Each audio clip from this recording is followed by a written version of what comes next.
Streets. Do you want me to go first? Yeah. Okay. Something about the streets. You finished? Yes. My neck is sufficiently good. Good. Hello. Don't you laugh when? Stop moving your rat. And that is actually... It's what we never did wrong. Oh, fucking hell, man. Why do I always get the giggles when we do these sort of things? What's your face? So we actually wanted to record an acoustic album for a long time, even as far back as the first album. But I think we always felt that there were always more important projects to be moving on to, like just keeping the music, the sort of the real albums, the electric albums moving along. So yeah, it was always in the back of our minds, but it wasn't really until the pandemic came along that we actually realised, well, we've got a little bit of time now, so let's go back and do those things that we couldn't do at the time. Yeah, I think that the pandemic obviously helped in a really weird and horrible way, but it did. Because everyone could record stuff remotely, no one had to come to the studio, so it made the process quite easy really, just sending stuff off to various people. But with the arrangements of the music, some of the arrangements were already created from our show at the Crescent in 2015, also from the Cruise to the Edge as well, doing our acoustic shows there. We always really enjoyed them gigs, and I think that people who came to see them enjoyed them as well, because they were very stripped down, and it's sort of an insight how Adam and I write the music, because that's basically how we would write piano, guitar, or two guitars or whatever. Yeah, pretty much every song we've written has started as an acoustic version in essence. Yeah. And what we've been able to do is just strip things down and almost reimagine the songs as they would have been for a fully acoustic album. Yeah, and it's turned out really good, and I'm sure that everyone who has bought it or is going to buy it will really enjoy it. I think it's turned out really nice. Yeah. So one of the songs we really wanted to work on was Aura, from the album Aura. It's took on a bit of a slightly different vibe. We tried to do it sort of close to how the original was done, with using the guitar as the focal point of the solo section of the song. The verses are pretty much the same as the album, apart from the acoustic guitar is doing something slightly different. But I think I was discussing with Adam, and we was trying to do the guitar solo, and for me it wasn't really working. It wasn't really sounding the way we would like it to sound. The dynamic of the song wasn't changing. No. You had the very quiet beginning, and then it went into the first verse, and then when it came through to the solo section, it didn't really get louder or quieter, and our music is all about changes in dynamics and sort of trying to get the feel and the emotion over through that.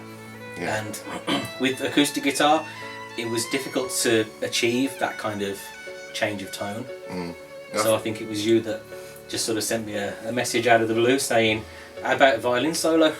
Yeah. And yeah, it worked out really great. Yeah, we contacted Amy, who we know, and we asked her to do a solo, and we just sent her the track. We sent a few solos back, and we just settled on one, and it's turned out really good. She's done a really, really beautiful solo on it, and it's just made the song sound so much more emotional and a lot more dynamic than the guitar blinky blonky trying to recreate the solo, which was never gonna. Even with it being a quiet song, quite sort of laid back, introspective song, it's still very sort of sweeping and uplifting. Yeah. And that's really a lot of credit to Amy for the solo that she wrote for us. Yeah. So we wanted to write some new music for this album as well, instead of just going with the existing songs that we had good arrangements for. That's kind of why it's Volume 1, because Volume 2 can be some more that we already had in our back pocket, as it were. Yeah.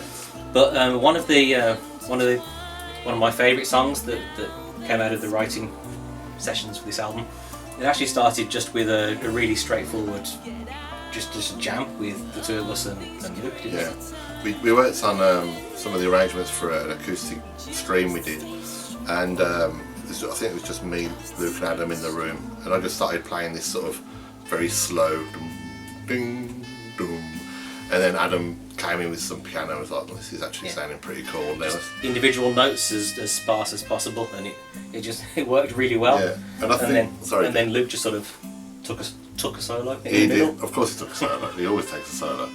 But I think that the reason it sounds subdued is because of the situation we was in with the pandemic, and it was the first time we was actually allowed to get together for that short period before we all got locked down again.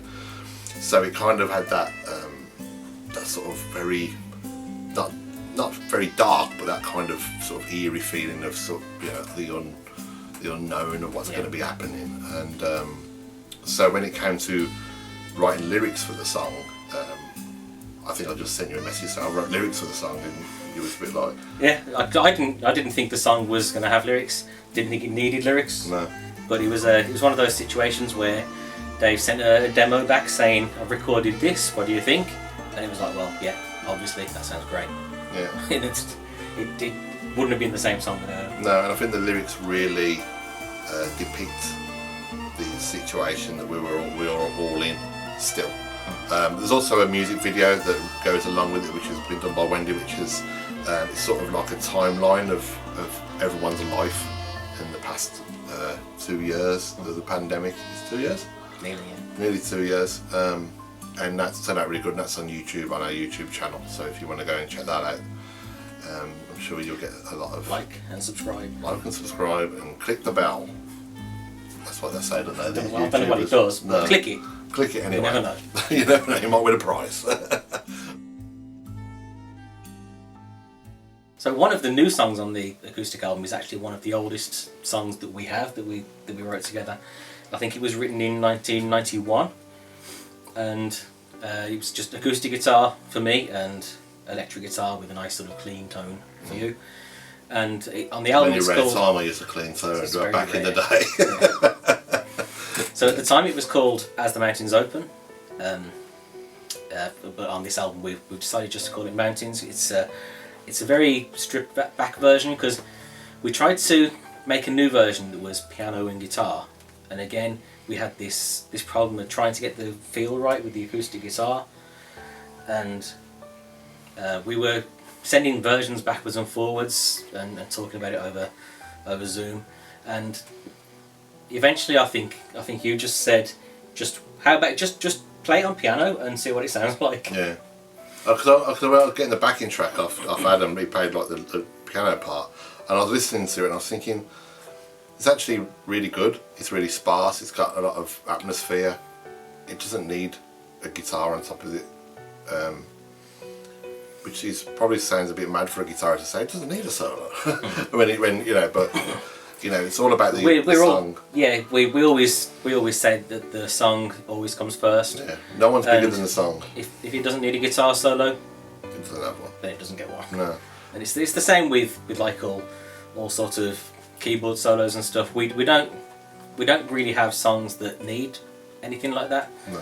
And that's the way that this Mountains eventually became just the piano. It's like it didn't need anything else. It's just some piano, a nice bit of reverb. Yeah, I think I wanted to sort of as well put Adam more at the front of something rather than sort of being like a lot of support with big keys and stuff.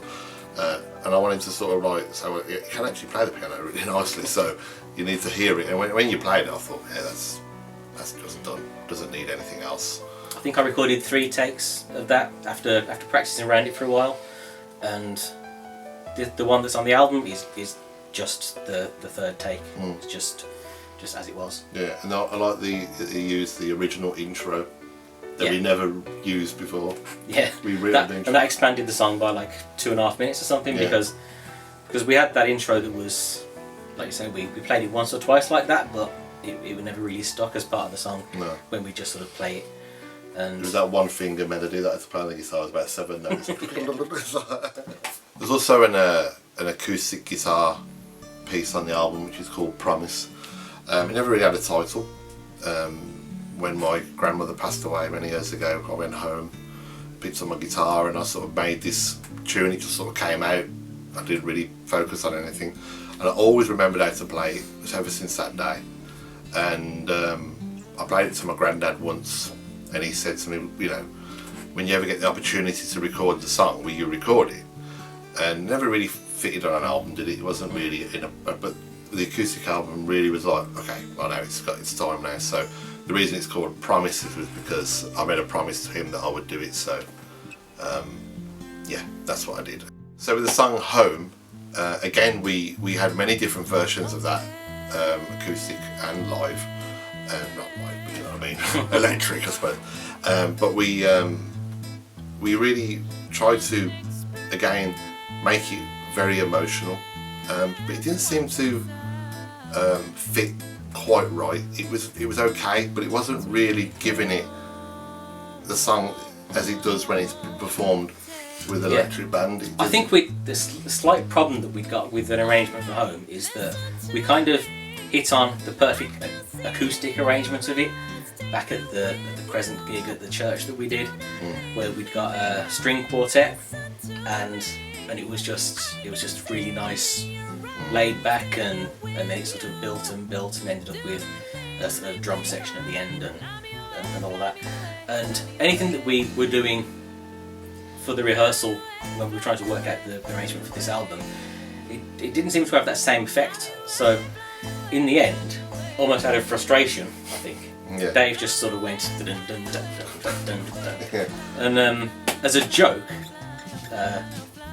Rose started singing along with it, and everyone was sort of like, oh, that's actually pretty good. Yeah. Do we dare record it like that and put it on a serious album? Yeah, I think it worked out really nice. It's got that sort of 1920s speakeasy kind of vibe going on.